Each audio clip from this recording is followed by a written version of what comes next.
Welcome back to Cheddar's News Wrap. New York State Governor Andrew Cuomo facing investigations and heavy criticism over his state's handling of nursing home deaths during COVID-19. This fallout continues after a report showed a major undercount of COVID-related deaths of nursing homes and long-term care residents. Joining us now, Jesse McKinley, Albany bureau chief at the New York Times. Jesse, you are the person most in demand to talk about this story, and rightfully so. You've been there front and center at these press conferences. You've gone at it toe-to-toe at times with the governor in the past. Should the governor be genuinely concerned about the level of scrutiny? I mean, how big of a hit is his COVID-19 response taking at a time like this? Well, I think you have to divvy it up into two parts. I mean, there's the issue of actual kind of damage in terms of his powers, which are being here in Albany, they're considering kind of like reining those in, which is one issue. But in terms of his reputation, I think that's where you're talking about the bigger hit, the political hit, so to speak. We've had a couple of polls out in the last couple of days that have shown a pretty significant decline in the governor's support, anywhere from 5 to 6 points, just in the last couple of weeks as these revelations about nursing homes have come out. And then also keep in mind the larger picture, which of course is that Andrew Cuomo got great reviews early on in this crisis for being kind of a no-nonsense truth teller about coronavirus and about his state's response. And now, since these revelations, that image, that reputation, that standing has been deteriorated by the fact that he was basically withholding data from the state's residents. This to say, back in October, Governor Cuomo released a book touting his leadership, American Crisis, Leadership Lessons from the COVID-19 Pandemic. How is that being received there on the ground in Albany and around the state of New York? Was that a bit premature for the governor? I think there's a sense that it may have been premature. I think it sold pretty well out of the gate. I'm not so sure that the sales have been terrific the last couple of weeks. But certainly there have been critics who have said, look, that was kind of a mission accomplished moment well before the pandemic was done. Keep in mind that that book came out, I believe, on October 13th. Since that time, there have been thousands of deaths, I think near 10,000 deaths here in the state of New York since the release of the book. So for people looking for, an easy target, that certainly is one of them. As well has been the governor's kind of reluctance to give a full apology for the nursing home situation here in the state. He said, I take responsibility. He said, some mistakes were made, but he's never given kind of a full-throated I'm sorry. And I think that's rubbed some people the wrong way as well.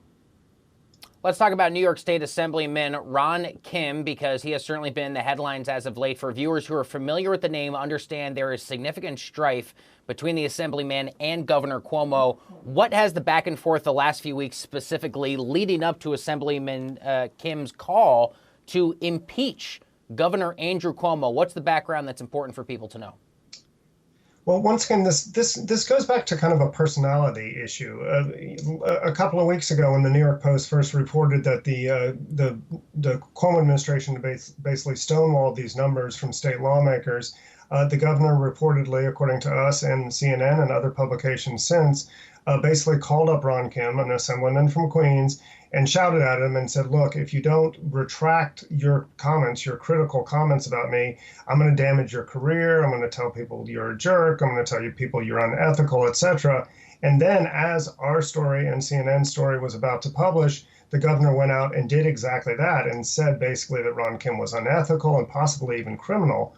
So for, once again, a lot of lawmakers and even just members of the public, that seemed kind of vindictive in the extreme.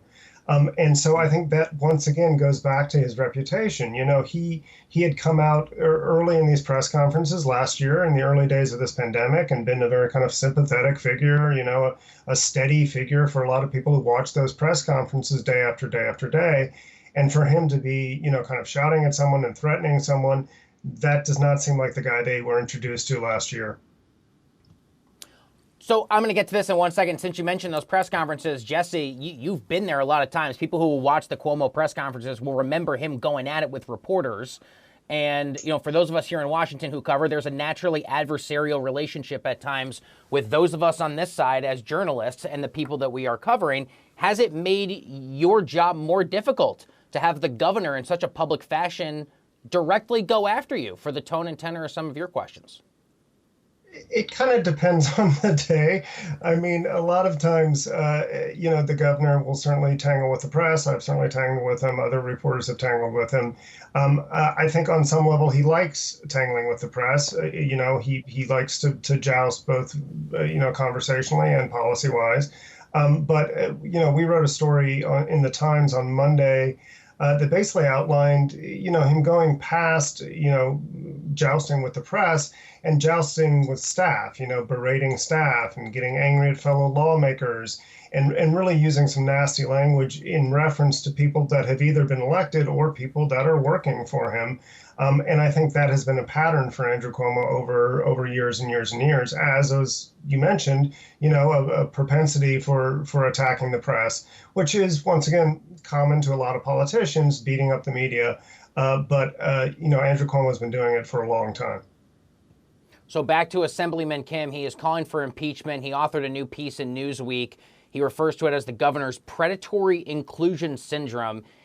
Assembly Kim alleges here, he says, I witnessed a crime. On top of that, 15,000 nursing home residents died under his watch. Restoring faith in government for those families is my top and only priority, not the governor's PR image. How likely is that push for impeachment? I think a zero would be an overestimate. Keep in mind that New York remains a Democratic state, very heavily Democratic state, and both houses of that legislature, both the Assembly and the Senate, are dominated by Democrats. And there's no appetite that I've sensed, except for Mr. Kim and a couple other lawmakers, to pursue impeachment, through those democratically controlled houses. But keep in mind that there are still revelations that could be coming. The next year will be a primary year here and a general election year in New York. I think Andrew Cuomo will probably face a pretty stiff primary challenge if they can find a candidate who can take him on or wants to take him on. And the Republicans, who are very much in the minority in the state of New York, this has given them a very powerful political message that the governor cannot be trusted, and that his policies resulted in the deaths of 15,000 nursing home residents. I think those are pretty powerful issues that the Republicans can beat him up on.